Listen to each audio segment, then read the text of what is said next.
je suis Maude et tu écoutes l'épisode 44 du podcast S'élever en même temps que son enfant. Dans l'épisode d'aujourd'hui, je vais te parler de mon astuce pour faciliter la séparation avec ton enfant. En fait, comment adoucir ces phases de transition, que ce soit l'école, la nourrice, la crèche, qu'importe. Je t'explique tout ça aujourd'hui. Salut et bienvenue sur le podcast S'élever en même temps que son enfant. Je suis Maude, coach certifiée chez Mercredi, mais surtout maman de 3 enfants.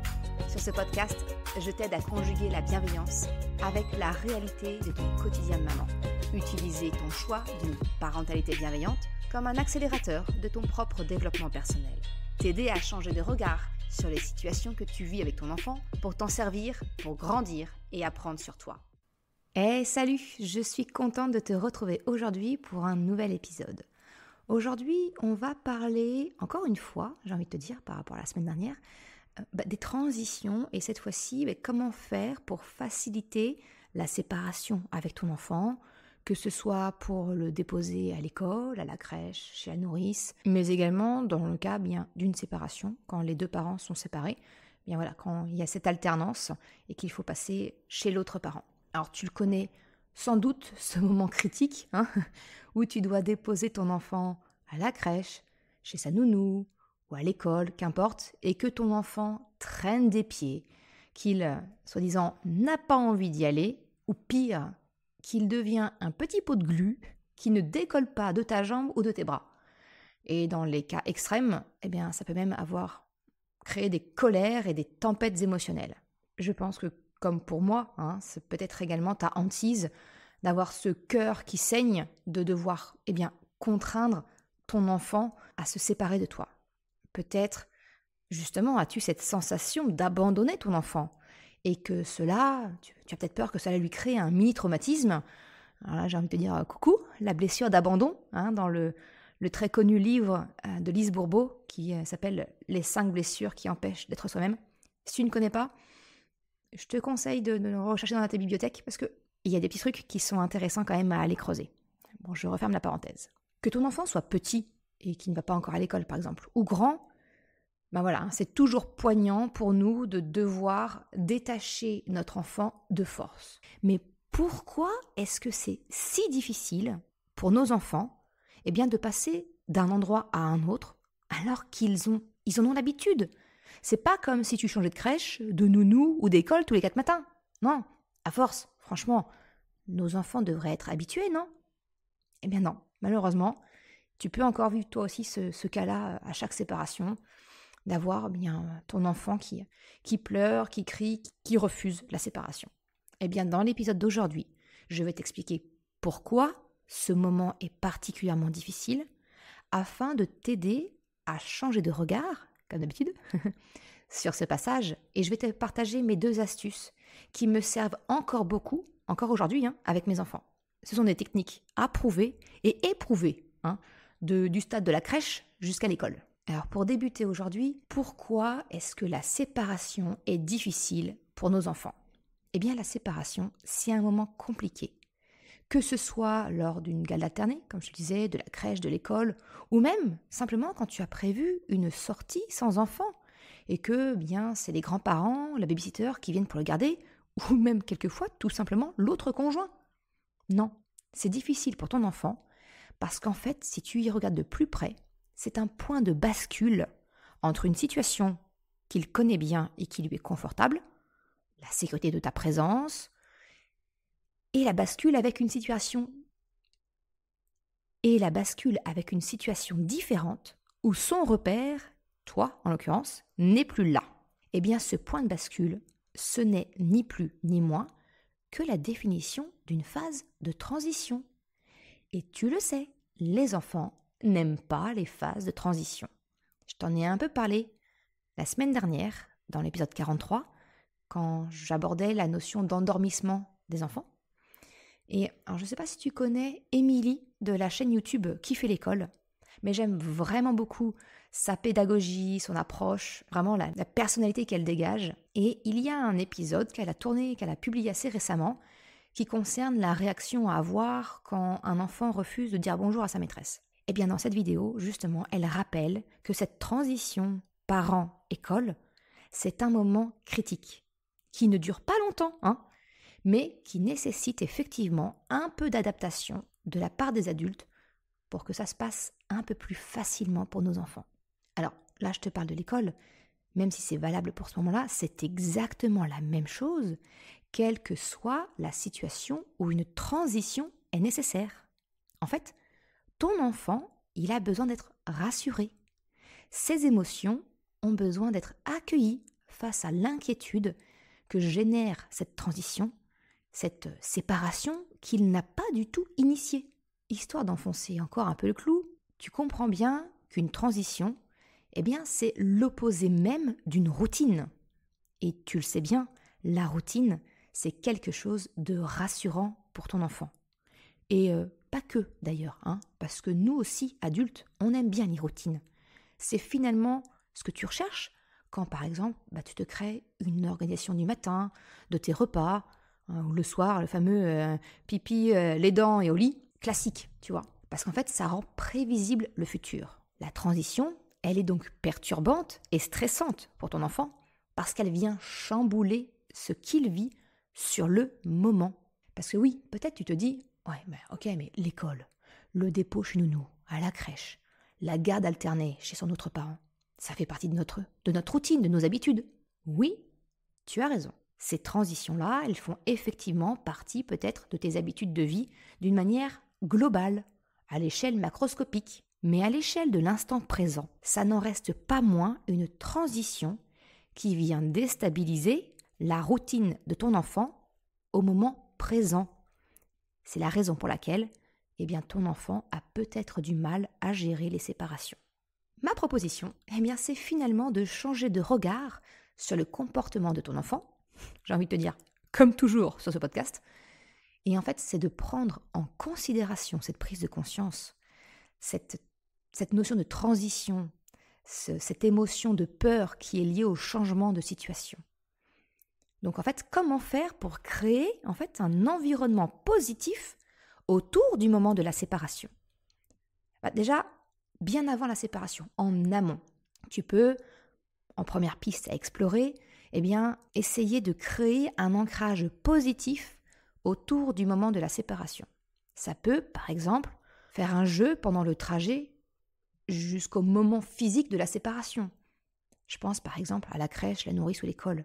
Le moment du trajet à pied peut être transformé en un jeu, aussi petit soit-il s'il n'y a qu'un parking à traverser.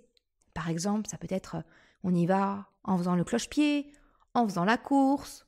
Tu peux imaginer un jeu où tu évites les crocodiles. Chez moi, tu vois, le jeu des crocodiles, c'est en fait, on évite simplement les flaques d'eau. J'ai envie de te dire, c'est 2 en 1. Mais voilà, c'est vraiment de rendre ce trajet ludique quelque part, le transformer en jeu. Tu peux proposer quelque chose à ton enfant, ou bien demande-lui, qu'est-ce qu'on fait aujourd'hui ? Quel jeu tu veux qu'on fasse pour aller jusqu'à l'école, pour aller jusqu'à nounou, peu importe. En fait, il y a vraiment une multitude de possibilités. Mais ça requiert que tu changes tes lunettes d'adulte, qui est pressé, peut-être en retard pour aller au travail, pour remettre des lunettes d'enfant, et puis essayer de profiter du moment présent et d'en faire un jeu. L'autre astuce que je voudrais te proposer, ça consiste à valoriser le moment des retrouvailles. Alors, tu le sais, je t'en ai déjà un peu parlé dans l'épisode 14 qui concerne le piège du « tu vas me manquer ».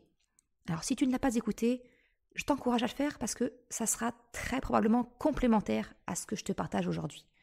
Je te mets le lien en description, comme d'habitude. Tu peux par exemple parler des moments de retrouvailles avec ton enfant pour que ce changement de l'instant présent soit un peu plus doux. Si je suis concrète, si je te partage mon vécu, par exemple, cette année, ça a été la première année en maternelle de Krapopoulos. Et ça a été un énorme changement pour lui, parce que tous les camarades qu'il connaissait à la crèche, en fait, aucun n'est allé dans son école. S'il y en avait un, mais il n'était pas dans sa classe, il ne se voyait pas. Bref. Et finalement, même après les vacances de la Toussaint, c'était encore très très compliqué les dépôts. On avait beaucoup de pleurs, de sanglots, et même plusieurs fois où il s'échappait carrément de la grille de l'école pour nous rattraper. Donc, tu vois, c'était un peu compliqué. Autant te dire que pendant une longue période, notre cœur de parent saignait tous les jours quand on le déposait à l'école. Mais ce qui a permis de faire un peu ce switch dans sa tête, eh bien, ça a été la perspective de nos retrouvailles plus tôt. C'est-à-dire que j'allais le chercher à l'heure des parents et non plus à la garderie comme son frère et sa sœur. Alors, oui, aujourd'hui j'ai la chance, comme je suis mon propre patron, je peux adapter mes horaires de travail. Donc, je lui ai proposé d'aller le chercher à 16h15 au lieu de 17h comme c'était avec son frère et sa sœur au moment de la garderie. Alors, même si j'ai cette flexibilité-là, on va pas se mentir, ça a été un peu plus compliqué pour mon travail parce qu'aujourd'hui, je suis nettement moins productive. J'ai pas le courage, une fois qu'ils sont tous couchés, me remettre au travail, c'est compliqué. Donc, mes journées sont vraiment réduites comme peau de chagrin. Mais voilà, moi, aujourd'hui, je le prends vraiment comme un investissement de mon temps dans la construction de sa sécurité intérieure.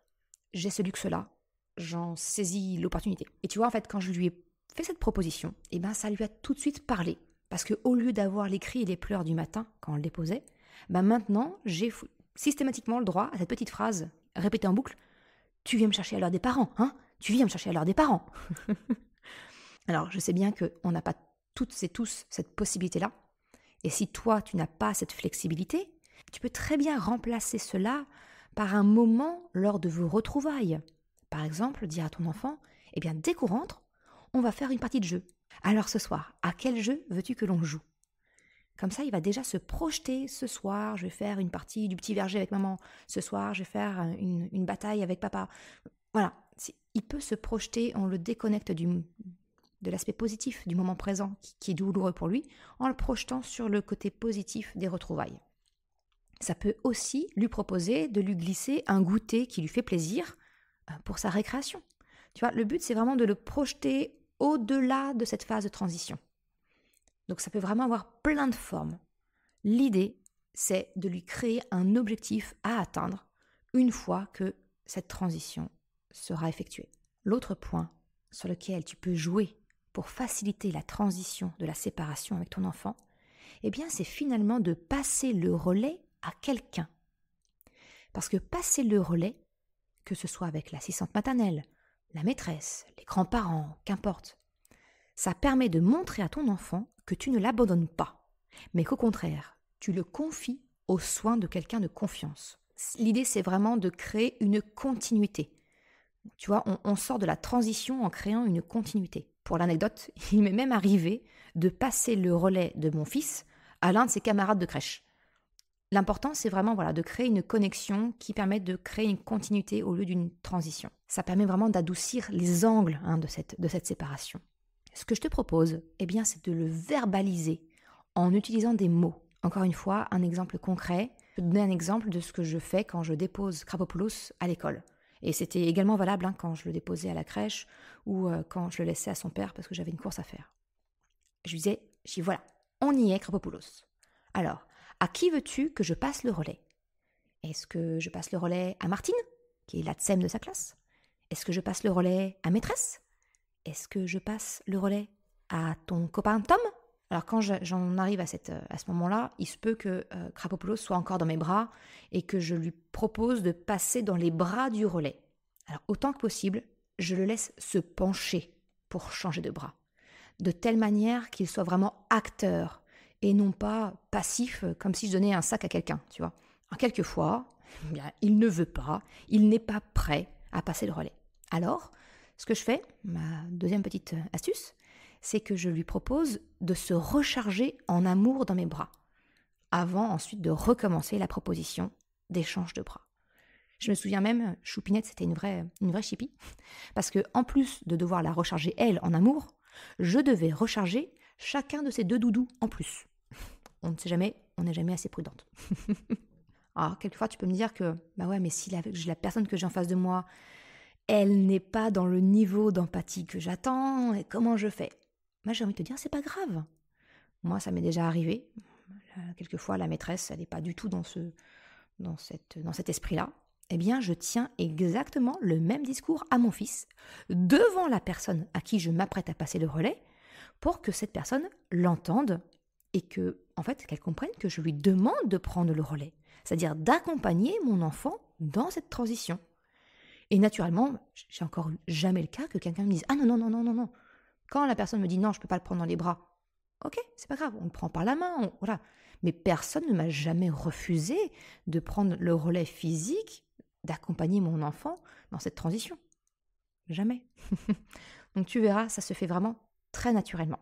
L'avantage de passer ainsi le relais, c'est que ça crée une connexion entre ton enfant et l'autre personne.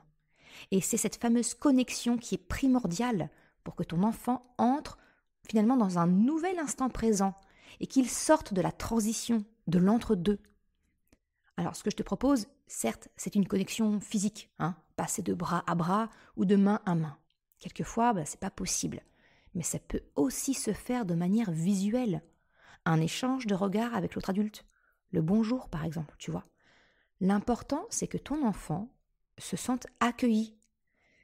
Ce contact, il lui permet de passer d'une situation A à une situation B. La transition, elle est faite et il peut se connecter à un nouvel instant présent.